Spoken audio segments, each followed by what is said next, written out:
interesting as the last two.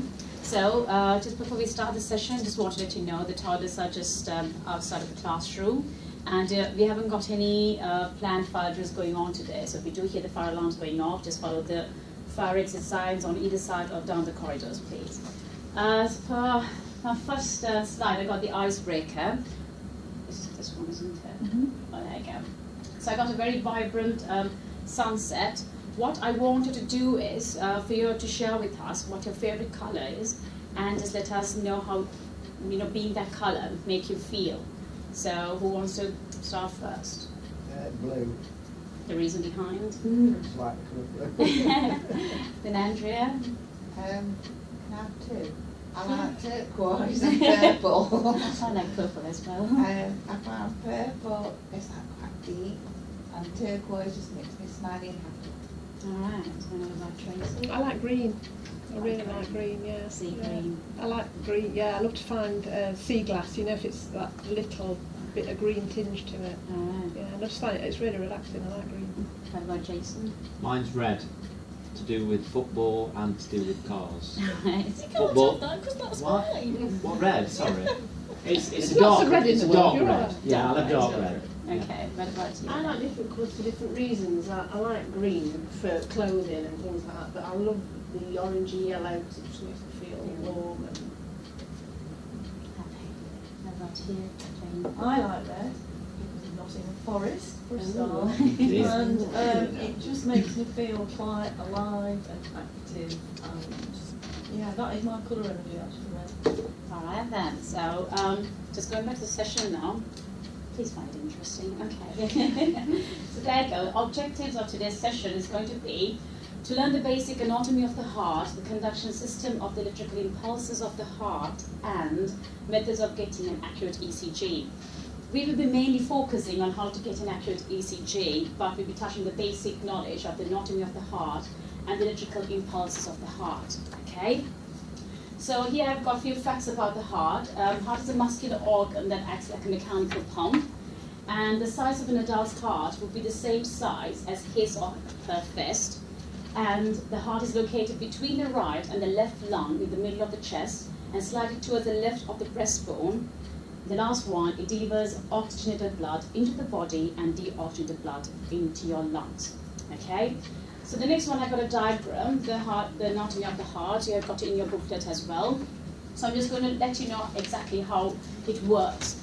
So you get your deoxygenated blood coming through your superior vena cava and your inferior vena cava into your right atrium. And then it goes through your tricuspid valve into your right ventricle. And when that heart's pumped, the deoxygenated blood, it goes through your pulmonary arteries into your lungs to get purified. Once when it gets purified, it's called oxygenated blood. Through the pulmonary veins, the oxygenated blood comes through into your left atrium, goes down the mitral valve into the left ventricle. And when your heart again is pumped, the oxygenated blood goes through the aorta to get distributed to the whole of your body. Okay? And next, I have got a picture which explains much better. So the blue arrows indicate the deoxygenated blood comes to your right side of the heart, goes through your lungs and gets purified. And the red arrows indicate the oxygenated blood comes to the left side of the heart and it delivers in the whole of your body. All right? So on your booklet, on page 3, that's for you to do an activity before we go to the next slide. What I want you to do is use your red color and your blue color to indicate oxygenated and deoxygenated blood, and just mark how the blood flows in your body and your heart. So just maybe a few seconds.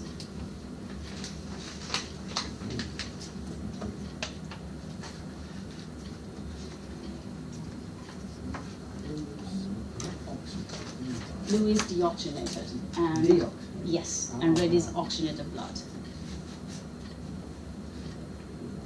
You would. Yeah.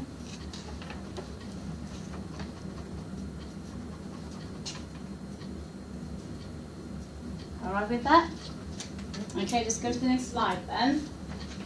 I hope you guys got that right. That means you understood what I've explained. Yeah? Are you okay? Yeah? Yeah. Is that all right? So in this diagram it shows The blue indicates the deoxygenated blood coming through your upper body and your lower body and goes to the left side of the heart, and then it goes to the lungs to get purified. And the red color indicates is the oxygenated blood coming through the lungs into the left side of the heart, and then it gets distributed to the upper body and the lower body. Is that all right for you guys? Because I'm going to start on the electrical activity of the heart. Yeah? Any questions? Okay. The main reason why your heart is contracting is the electrical impulses, the electrical activity of the heart. So, an SA node, an impulse is discharged from the SA node in the right atrium. It goes down to the AV node, bundle of hairs, down the bundle branches into the Purkinje fibers. Okay? So the reason why your heart contracts is, I've got a better diagram here. So when an impulse is discharged from the SA node, you get your both atriums, it gets contracted. Then your blood goes from the atrium into the ventricles. And when the impulse is going through the Purkinje fibers down below, your both ventricles get contracted. So when it comes to your right ventricle, your deoxygenated blood goes to the pulmonary artery into your lungs to get purified. And when your left ventricle gets contracted, the oxygenated blood goes to the aorta to get distributed to the whole of your body and your heart. So basically, what an ECG does is, it records electrical impulses which travels from the SA node to the AV node, down the bundle of hairs into bundle branches, and then down the Purkinje fibers. This makes the heart contract and for the blood to flow smoothly around your heart and body. Okay?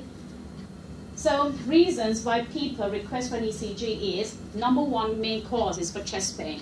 So if a patient is admitted to hospital because of chest pain, the consultant needs to find out whether it's caused due to angina or because of an MI, also known as a heart attack.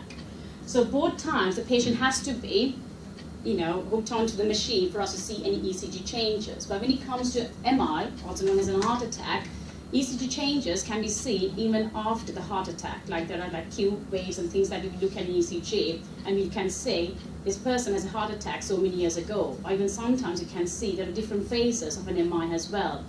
The other reasons is breathlessness and palpitations. So if a patient goes into hospital saying, I'm having these two causes and I've got breathlessness and palpitations, they do an ECG.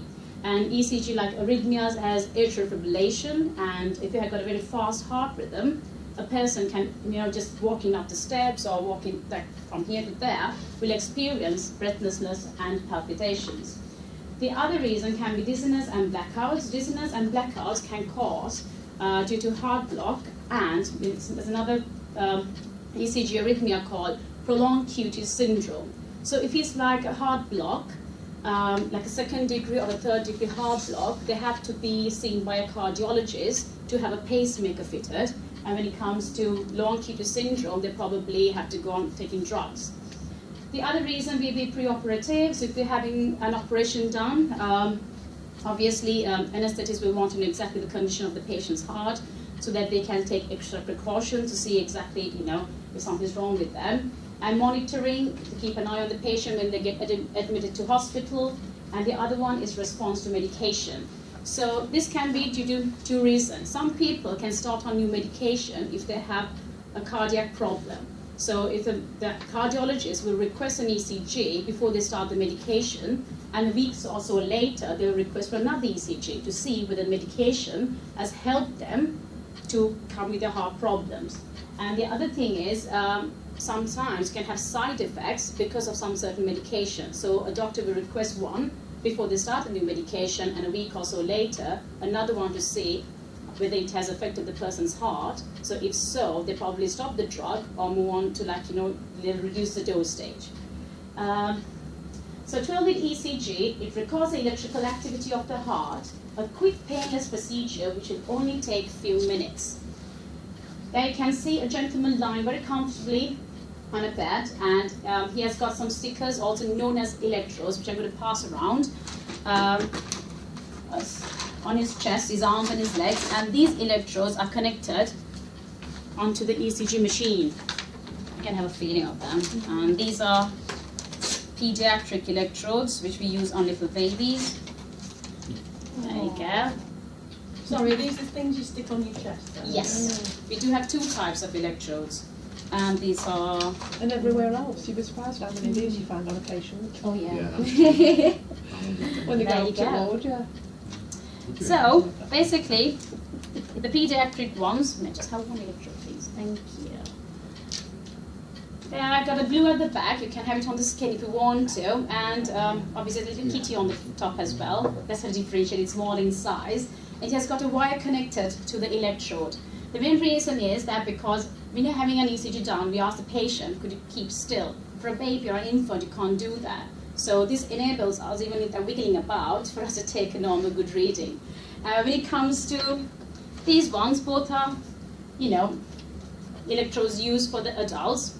This is more aggressive to the skin. So if you have got an elderly lady, or sometimes patients who are taking medications such as steroids or warfarin, their skin is very thin. So you try to use these ones because it comes off from your skin very easily. Hairy chest men, yeah, pleasure getting them off.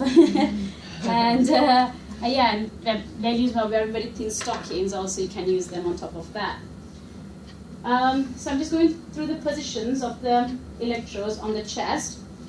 So when we are doing an ECG, we ask the patients either lie flat or on a 45 degrees angle. This makes it easier for us to feel the rib spaces or sometimes to see the rib spaces. So you feel for the angle of Louis, which is that part, and then you count the rib spaces, 1, 2, 3, 4, and the first electrode, V1, goes onto the right-hand side on the 4th intercostal space. And when it comes to V2, you do the same thing, you feel for the angle of Louis, the notch, and you count the rib spaces, and then you go for the 4th intercostal space on the left-hand side. And then you go for your V4, that one. So that's a clavicle bone. You go for mid-clavicle line, and that's where you put intercostal space, and then you go for your V3, that is between V2 and your V4. It has to be like diagonally, and then you go for your V5, it is an anterior axillary line, or the same level as V4, and then you go to your V6, which comes mid-axillary line, it comes same level as V4 and V5.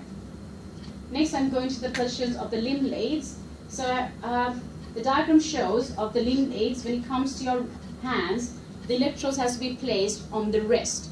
The colors which shows there is not the colors of the electrodes, but obviously the wires which gets connected onto the electrodes. As I brought the machine, so people who have not got the experience, knowing an ECG machine can go through it after the session. So basically, red goes to your right arm, yellow goes to your left arm, green goes to your left leg, and black goes to your right leg.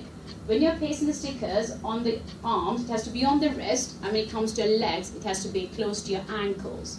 When it comes to your left leg, the purpose of that is to eliminate electrical interferences. So you can go, the wire which connects to your right leg can go anywhere in your body, but these three has to be on those positions. But obviously, if a patient has amputated his left leg, you can use the upper torso. Any changes done to the ECG, you have to write it on the side of the ECG saying that the electrode which was supposed to be placed on the left leg has to be placed on the upper torso due to leg being amputated.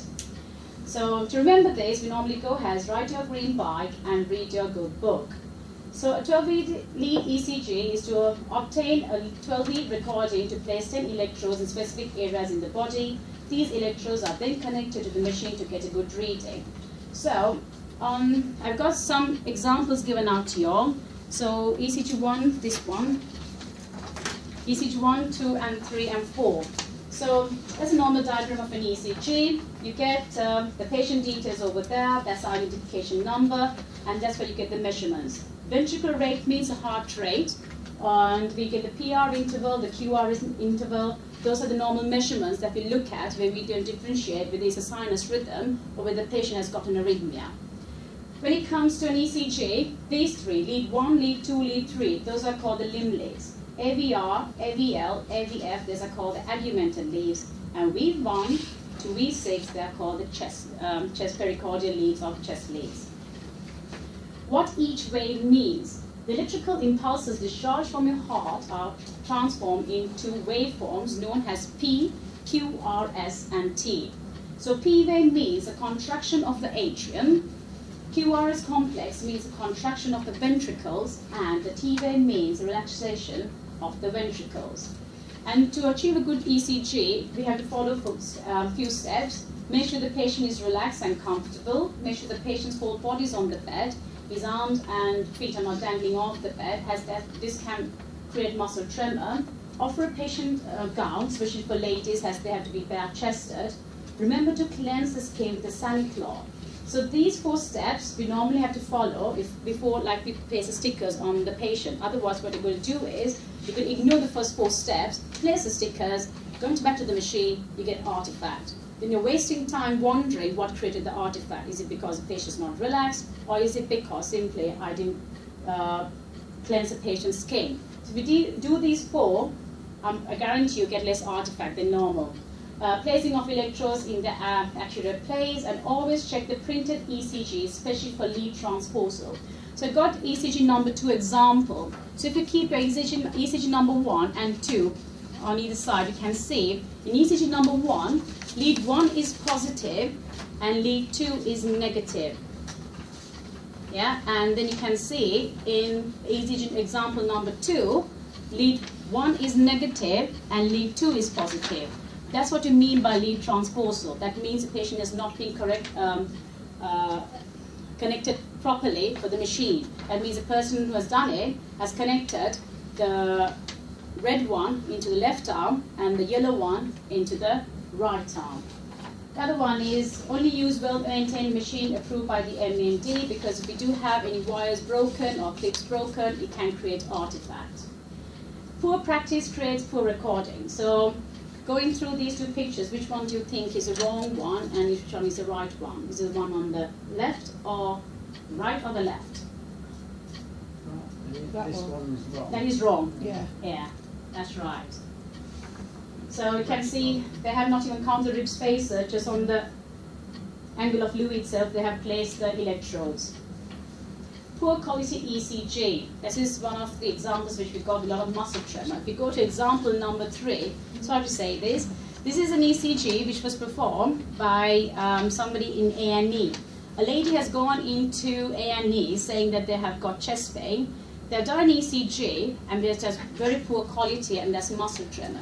It's the doctor's fault as well, and he has diagnosed the patient has got atrial fibrillation, and we're just about to give medication, but thank God he was sent to us to do more tests.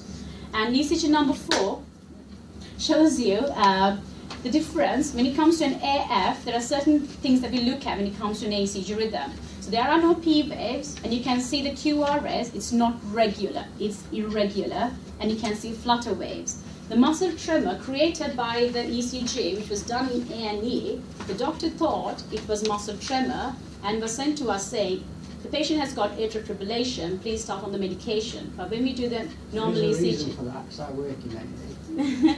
We only have these, they're rubbish. They don't stick on very well. We don't have them, they're more expensive. So that's why we get some readings like that. You can avoid certain ways as well. All right then.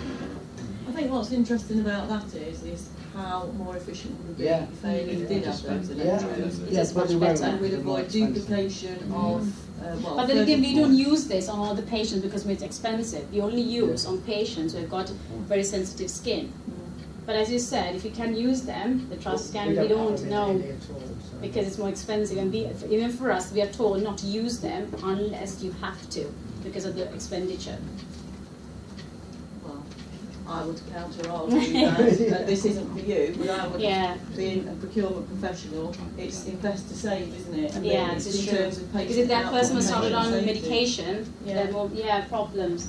So to gain a good I'll feed that ECG, back to my procurement colleagues. there's a few artifacts which we need to avoid. So number 1 is AC interference. As a picture, you get very high frequency signals, which is very regular. The main cause of AC interference is due to electrical devices. You can move them away from the patient, or when it comes to the upstairs, in the wards, what we do is we ask the patient to move their feet away from the electrical beds, so it will not cause that problem. The second would be baseline sway or respiratory sway. Baseline sway can be caused due to poor electrode contact with the patient's skin, so you need to re-prep the skin and place the stickers. And respiratory sway can be caused by the wires being placed on the abdomen of the patient. You can move them away from the patient's abdomen, or you can ask them to take shallow breaths. The next one is muscle tremor.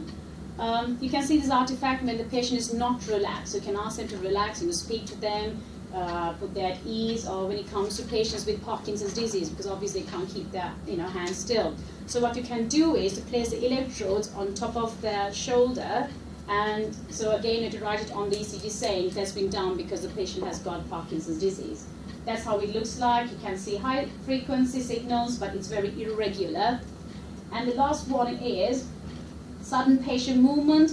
There are some patients who come across who can't keep still. They always have to move their head, or or like chewing a chewing gum. So you tell them, stop chewing a chewing gum and try to keep still for 5 minutes or 2 minutes till you get a good reading. And that's how it looks like. So that comes to the conclusion of today's session. I hope you enjoyed as much as I did. You said the truth. And that's it then. And I got the machine, so if you want to go through it, you're more than welcome to go through it afterwards. Thank you.